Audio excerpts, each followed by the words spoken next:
Outlook is the program that we use for email. So the first time you open it up, you're going to need to log in with your school information.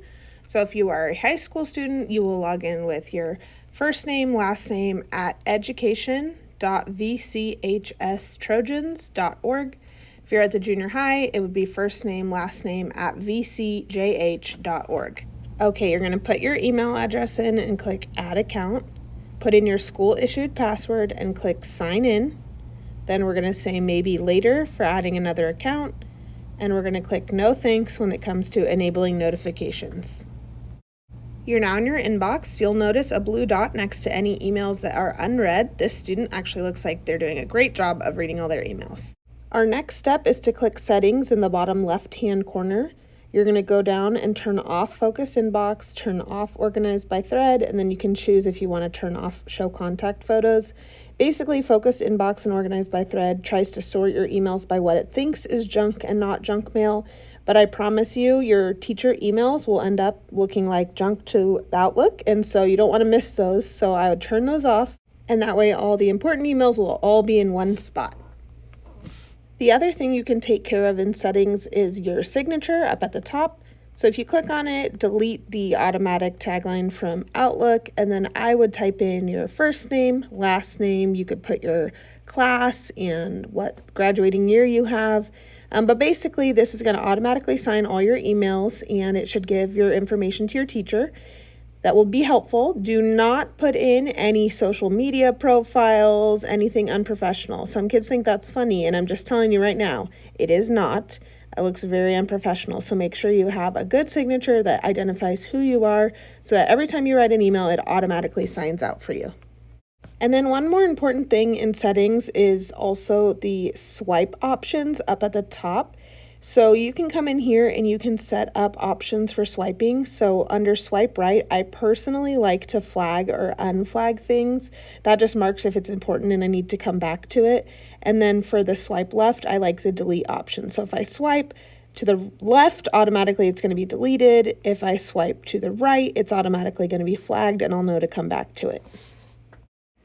To start a new email, you're going to click the blue plus sign down in the bottom left-hand corner. That's going to create a new email, and now I can just type into that to field to determine who I want to send it to.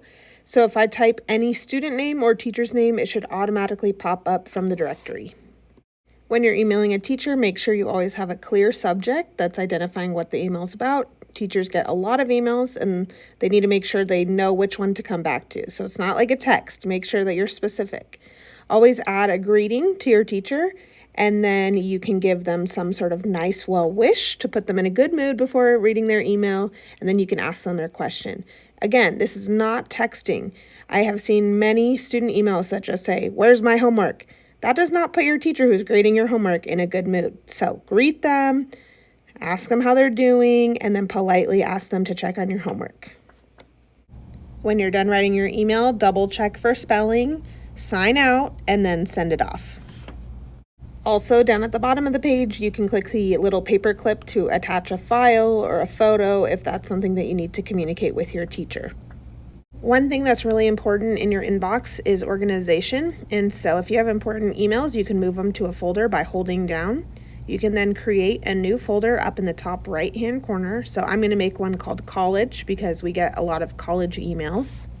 Once I've created that folder, I can go back to the email, hold down on it, and then click Move to Folder.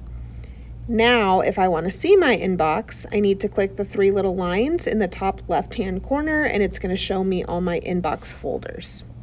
If you don't see the folder that you just made, we're going to need to click that pencil to edit, and we're going to add the folder we just made to our favorites so that it shows up.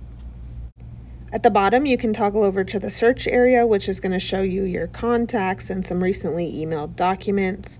And then you can also toggle over to the calendar. If there's one thing I could teach kids more of, it's how to use this calendar. You can add in your homework assignments when they're due. You can have alarms go off as reminders, and it's something that you're going to use in your professional life. And so the more you can get into the habit of using it, I would just highly, highly recommend it. Work on my homework, set up a time, set up a reminder. I'll see it in my inbox. I'll see it on my calendar. I'll see a reminder. It's a really helpful tool. So that's the basics of Outlook. I just want to remind you that we can see everything that you do in your email. So even if you delete something, we have a record of all your emails. So this should be used for educational purposes. It should be honoring to God, the words you use, what you're sending, and whatever you send, we can see it and we will reference it if we need to. So make sure you're behaving, using it for school. All right, on to video number 4.